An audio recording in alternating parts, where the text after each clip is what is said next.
Welcome. I'm so glad you're here. Thank you for choosing to help yourself, or maybe you're helping a loved one on their journey through anxiety. In this class, we're going to address the feelings surrounding anxiety, some statistics, types of anxiety, causes and risks, as well as treatment types, and what you can do to start on your journey of recovery. So, what does anxiety feel like to you? Anxiety manifests in every person differently, which is why it is so extremely difficult to diagnose. I'm going to tell you a very short version of a very long and very frustrating story involving my oldest child. It took 8 years, one pediatrician, two renowned gastroenterologists, two psychiatrists, two therapists, multiple misdiagnoses, and two naturopathic doctors to finally be able to get to the root of my child's quote unquote tummy pain. This was after exploratory surgeries, loads of medications, and some pretty nasty side effects. Years of tears from both myself and from my child. Pain, anguish, anger, loads of frustration. We finally found not a cure, but a great help. A way to make the pain more bearable. Come to find out, the quote unquote tummy pain was the manifestation of my child's anxiety. Now, I'm going to talk about what this help is at the end of this class, but I'm going to tell you, never give up. Whether it's for yourself or for a loved one, keep going when your gut is telling you that the information you're getting from those quote unquote professionals is not right. Follow your instincts. You are your best advocate. Love, hope, and courage will be your guides. Seek out these things in your inner circle of people.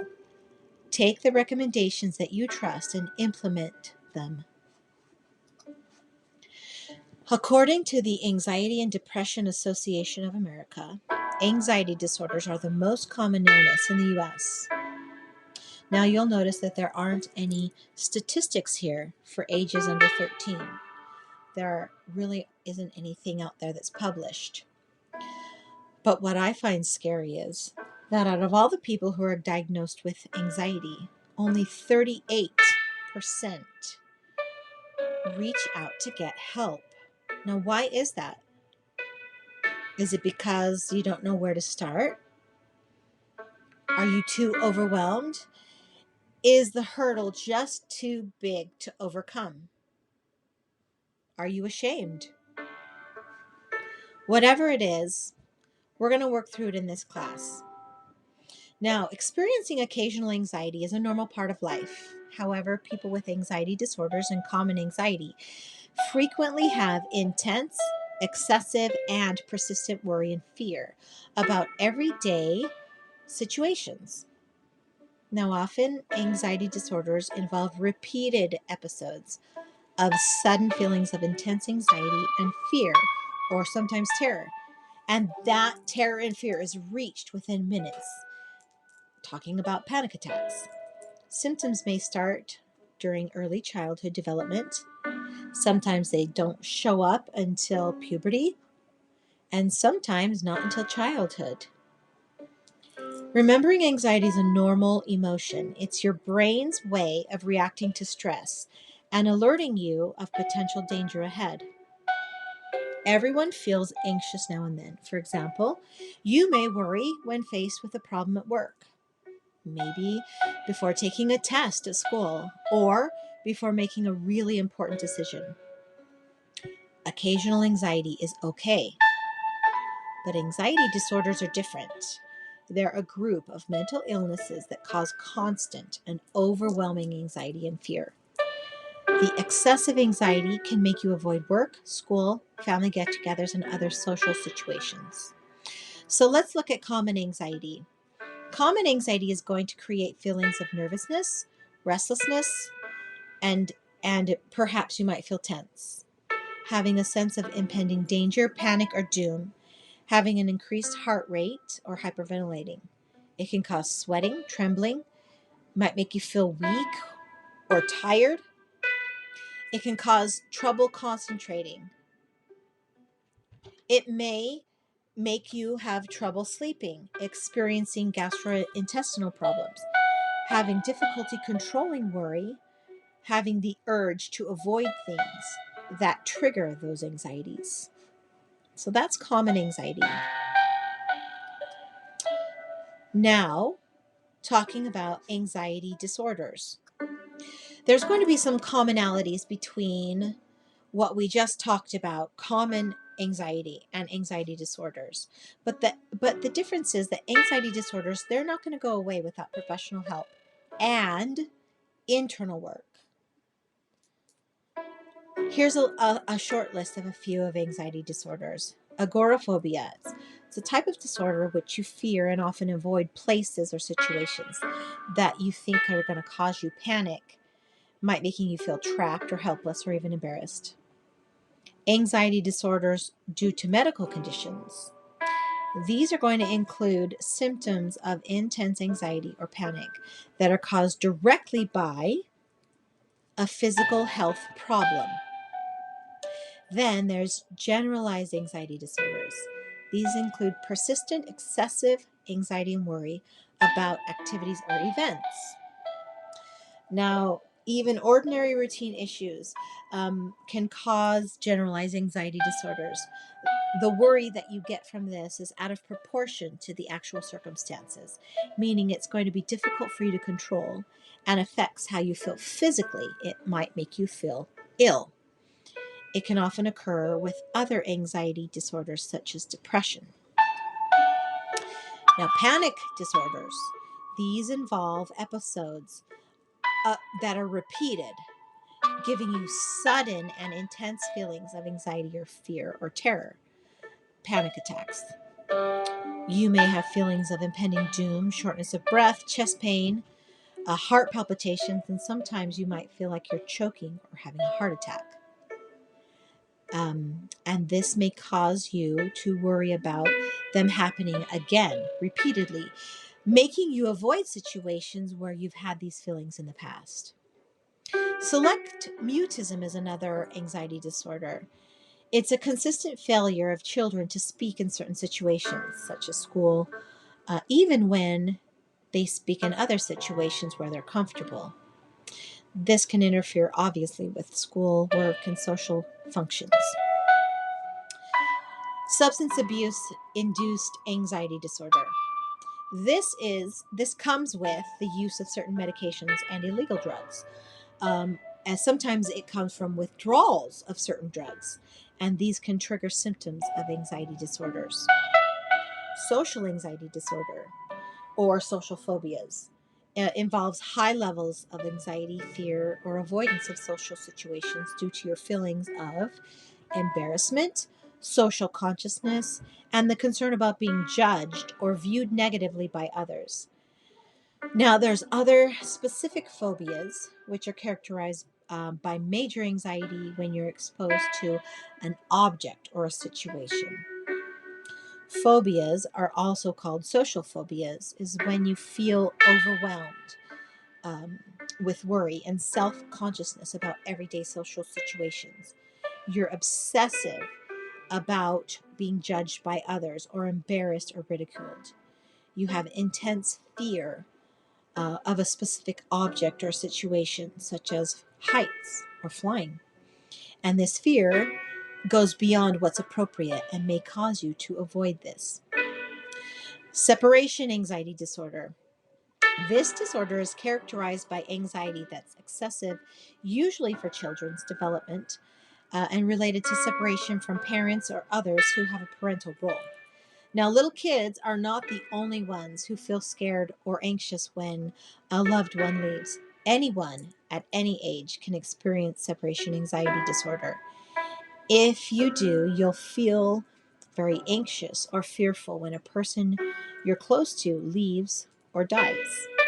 Now, there are more anxiety disorders out there, but If you feel you may have an anxiety disorder or common anxiety and you want help, please reach out to your physician, reach out to a medical professional.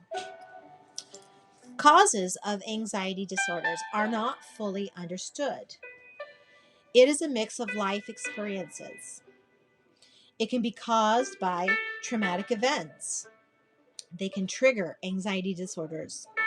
Some people are predisposed or prone to anxiety or anxiety disorders, and we're going to talk about those next. Perhaps you've inherited traits of anxiety. Sometimes you are born with a brain chemical deficiency, which can cause hormone imbalances leading to fear and anxiety. Other causes of anxiety: drug misuse, chronic pain, medical illnesses.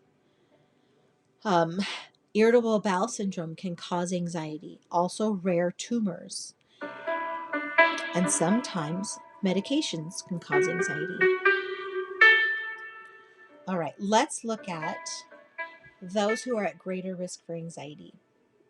If you have had any of these life experiences, you are at a greater risk for developing common anxiety or an anxiety disorder. There's a lot here.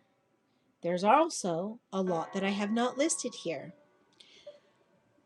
But this is a good place to start. If you've lived through a traumatic event, have PTSD, are a drug abuser, are coming off of a drug, whether it's recreational or it has been prescribed to you, all of these things can put you at a greater risk for anxiety. Think of yourself as this house, okay? Now, if your house has some damage, what are you going to do? You're going to go and you're going to patch it up, because you know that if you don't patch up that damage, it's just going to get worse and worse. So, just as this house is like you, if left untreated, it will turn into utter destruction. All right, this house is the same as your mental health. If your anxiety is left unchecked and undealt with, it can cause utter ruin to your emotional health. If you choose not to do anything or not to seek out help, you will end up as this house, broken, a shell of what once was. I'll tell you, I know people who need to hit rock bottom before any healing can begin. If you are one of those people, or you know someone who is on the path of rock bottom, I can only offer you hope. For that is a path of heartache and pain and destructive sorrow. But if that is your path, then follow it, and at the end, find a way to start over. When do I seek help? If you feel like you're worrying too much and it is interfering with work, studies, family, relationship, your daily life. If your fear, worry, or anxiety is upsetting you and difficult to control, basically you're worrying about worrying in an obsessive manner, you get help. If you feel depressed, if you are using alcohol or drug to manage or mask those feelings, if you have other mental health concerns, seek help. If you think your anxiety could be linked to a physical health problem, get help. If you have suicidal thoughts or behaviors, if this is the case, seek emergency treatment immediately. Your worries may not go away on their own, and they may get worse over time. And if you don't seek help, become destructive. See your doctor or a mental health provider before your anxiety gets worse. It's easier to treat the sooner you ask for help. If you have had treatment for anxiety before and now it's come back, there is no shame in asking for help again. I myself got help for my own clinical depression.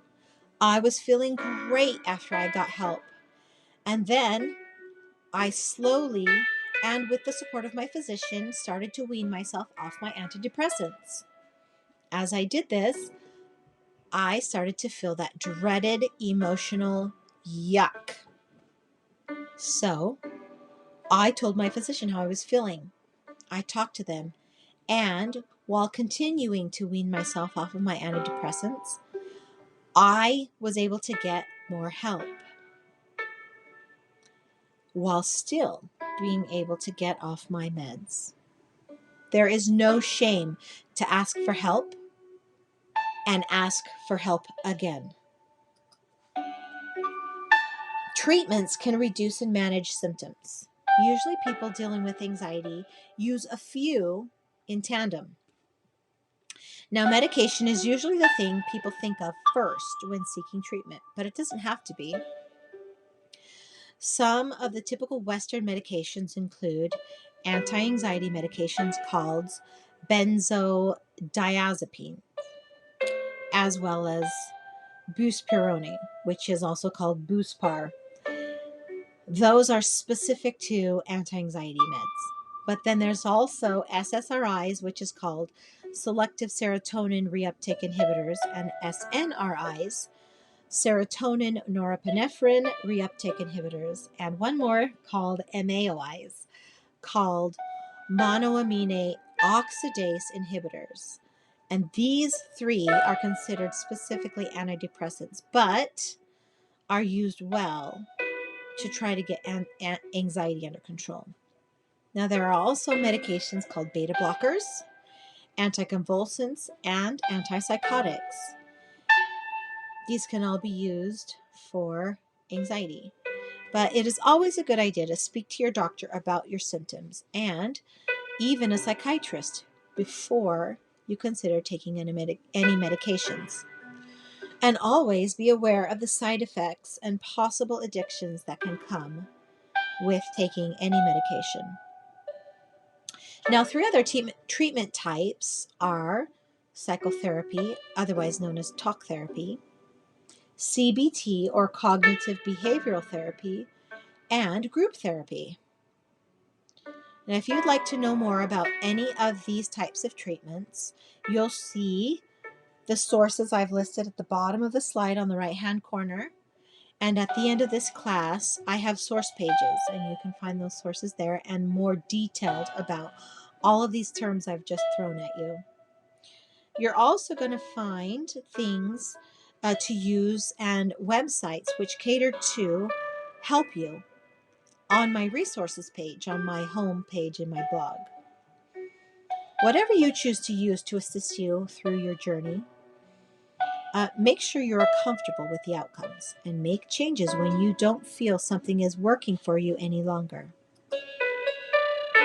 Some more options which you might consider using alone or in tandem with other treatments. These are more on the naturopathic path. Now, these are just some suggestions. This is not all that there is out there, but I'd implore you to try some. If you find one or two you love, stick to those. These can work alone or in tandem with any Western-style treatment, such as medication. Try something new to excite you. When was the last time you actually stopped to smell the roses? You should consider leaving the space where you feel the most anxious. If that's your house or being out in public, don't start treatments there. If you want to be in a home, maybe you ask a friend to let you go to their home where you can find some quiet, peaceful space to start some self-care for yourself. I'm soon going to be putting out a class all about self-care and the journey that led me there. Okay, how can you manage? Knowledge is your key to unlocking the power to help yourself. Just as you're taking this class, you can also learn more about your specific type of anxiety if you speak to your physician or a medical professional. Once you learn what type of anxiety you have, you can use that to your benefit. You'll have the power to learn how to control and manage it. Then you can make a treatment plan with your physician and execute it. Here's a couple things to try. Cut it out. The caffeine. It is a mood-altering drug, and it may make your symptoms of anxiety worse. Now, I know in telling you that, I am not your favorite person right now, but just do your best and trust me. Alcohol is not your friend when it comes to mental health. It is also a mood-altering drug. On the other hand, exercise creates those happy natural highs in your brain. So go and do some. Get that heart pumping. Sleep. Oh, I love this one. I struggled with sleep the majority of my life. Not only until about the last year or so of my life can I say that I have been able to sleep well. That is, I mean, uninterrupted at night and waking to feel like I've actually had a productive couple hours of sleep. So if a nap is what's called for, because you are not to the point of sleeping well through the night, then do it. No shame, just nap, okay? Relax. Write in a journal. Maybe practice some positive affirmations. Get together with some friends who will lift you up. All right, back to the story I shared at the very beginning of this class. I shared with you a very short version of my oldest child and her tummy pain, and it was finally a naturopathic MD that figured it out, that finally it was actually her anxiety causing that tummy pain. And what we ended up doing was using a treatment called neurofeedback. It works with 4 types of brain waves and does a sort of pathway retraining. They use QEEG or brain mapping, and this brain map is used to track the brain's progress and determine the baseline activity before starting neurofeedback. Repeating the brain maps helps monitor the progress and make fine-tune adjustments during the training protocols for optimal recovery. The process is simple and even pleasant, requiring no emotional or physical effort from the patient. And after 20 treatments, I finally saw positive behavioral changes in my child. It was amazing. It was like a light had been switched on, and suddenly that which was used to be emotionally overwhelming and traumatic was now manageable. I'm able to reason with this child and use coping skills set out by her CBT or cognitive behavioral therapist. These 2 treatments have gone hand in hand for my child, and we continue at this time to do the neurofeedback as well as CBT. And my child continues to make positive emotional milestones. If you would like to reach out to the naturopathic MD who I have used for my child, please go to my resources pages for mental health on that blog, and you will find a direct link there for the naturopathic MD.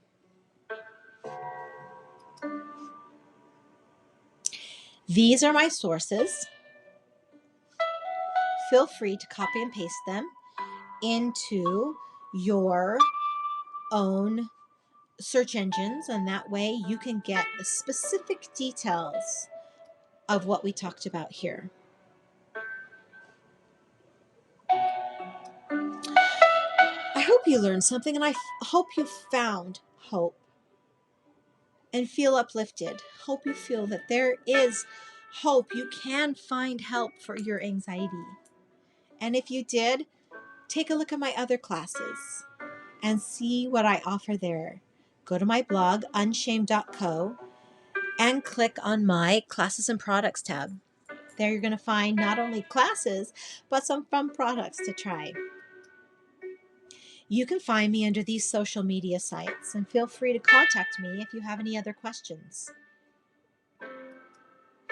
And as always, I'm there when you're ready. Make a coaching appointment with me. We will start where you are and take you to where you want to be.